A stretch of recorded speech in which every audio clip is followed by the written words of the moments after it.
Esta é uma história que fez muita gente se perguntar por que acontece tanta coisa que não tem como explicar. Então preste muita atenção nas coisas que eu vou falar.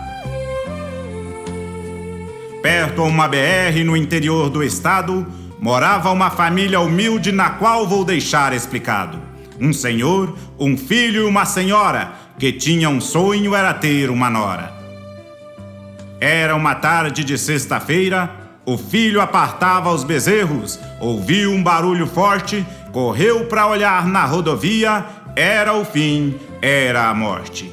Um acidente feio, 2 vítimas fatais, a charrete completamente destruída, e ali morria as 2 pessoas que ele mais amava na vida, os seus pais.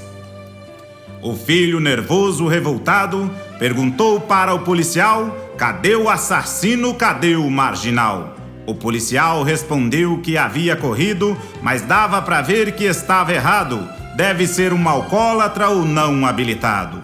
O tempo foi passando, o sofrimento do filho aumentando, e daquele motorista nunca mais ouviu ninguém falando.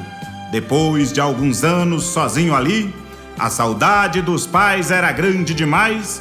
Resolveu vender sua fazendinha, não estava conseguindo superar, e contas vieram a acumular, e para cidade grande resolveu mudar. E assim foi, chegando na cidade teve sorte, fez amigos, começou a trabalhar, arrumou serviço em uma fábrica. Era o começo da sua vida mudar. Parecia que o tempo iria amenizar sua dor e apresentar um novo amor. Desde que entrou para a fábrica, as coisas foram melhorando. A empresa, que estava em baixa, melhorou as vendas e as produções foram aumentando. Sua competência despertou admiração, ele e sua patroa foram se aproximando. Veio a amizade, depois a paixão, 5 anos de relacionamento, veio o casamento, até que um dia ela resolveu contar o seu tormento. Eu vinha na BR bem longe desta cidade, para não atropelar um bezerro, eu saí na curva em alta velocidade, e no acostamento, pessoas eu vinha matar. Fiquei com medo de familiares, resolvi me mandar naquela hora. Seu marido começou a chorar, e de assassina ela começou a chamar. Disse que eram seus pais, e que nunca mais queria ela encontrar. O susto foi tão grande, ela tentou explicar, mas ele não, nem quis conversar. Pegou suas roupas e sumiu, ninguém nunca mais o viu. Passaram-se vários anos, depois deste tempo todo se aposentou e para a capital mineira se mudou. Era uma manhã de sábado, passando perto de uma igreja resolveu entrar.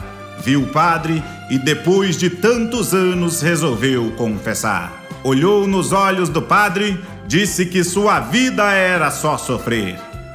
Padre, escute minha história e olhe se já viu outra pior. Eu tinha 20 anos de idade, meus pais morreram num acidente. Eu estava sofrendo na roça, parecia que a saudade ia me matar.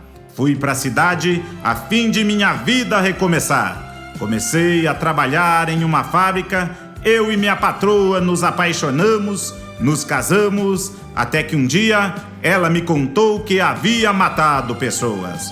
Eram meus pais, ela inocente me contando sem saber da história, eu podia dela me vingar. Mas meus pais me ensinaram a ser do bem e ela eu vivia a amar, mas não pude a perdoar. Comecei a chamá-la de assassina, contei que eram meus pais e há quase 30 anos não a vejo mais. E tem mais, seu padre, o sonho da minha mãe era ter uma nora, a primeira que a vida arrumou foi aquela que a matou. E naquele momento o padre começou a chorar. Meu senhor, a minha história é muito pior. Meus avós morreram num acidente, a minha mãe é que conduzia o carro, tentando a vida de um animal salvar, sem saber que pessoas ia matar. Mais tarde, ela se envolveu com um homem que ela amava demais, não acreditou na sua inocência, porque se tratava de seus pais. Fugiu sem saber que ela estava grávida, e ela percorreu muito tempo atrás dele para contar. Foram 25 anos de procura, até que também um triste acidente a vida dela veio a tirar. O senhor começou a chorar, não sabia o que falar. Depois de quase 30 anos, pai e filho vieram a se encontrar. O pai ajoelhou e pediu perdão, o filho perdoou. A emoção foi forte naquela hora, veja o que aconteceu. O pai fechou os olhos e nos braços do filho morreu. Aquele padre chorou muito, mas continuou pregando a paz, acreditando em Deus, com fé e sempre de pé. Mesmo passando por tudo isso, ele acreditou na vida, porque tem gente que tão pouco sofre suicida, mas aqui fica uma lição: a vida só vence os covardes, os guerreiros ela não vence não.